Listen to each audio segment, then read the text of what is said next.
તો જામનગરમાં યોજાઈ વિશાળ તિરંગા યાત્રા માં જોડાયા ત્રણેય પાંખના જવાન, જેમાં સાંસદ પૂનમબેન માડમ, ધારાસભ્ય રીવાબા જાડેજાએ યાત્રાનું પ્રસ્થાન કરાવ્યું।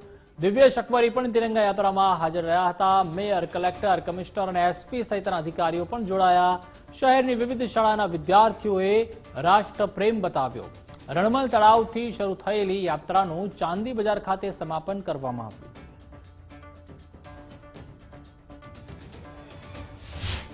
રાષ્ટ્રીય પર્વ આપણું 15મી ઓગસ્ટે ઘર ઘર તિરંગા હર ઘર તિરંગાના કાર્યક્રમમાં ભાગરૂપે જામનગરને ત્રણેય પાંખ, આર્મી, એરફોર્સ, નેવી, કલેક્ટર સાહેબશ્રી, કમિશનર સાહેબશ્રી, એસપી સાહેબશ્રી, બંને ધારાસભ્યો રેવાબા, દિવ્યેશભાઈ અને આપણા લોકલાડીલા સાંસદ સભ્ય શ્રી પૂનમબેન હાજર રહ્યા હતા। અને આ રેલીનું તમામ પ્રયોજનો સાથે ઉમળકાભેર રેલીને પ્રસ્થાન કરવામાં આવેલી છે અને તમામ પ્રયોજનો એમાં ઉમળકાભેર સાથે હાજર રહેલા હતા।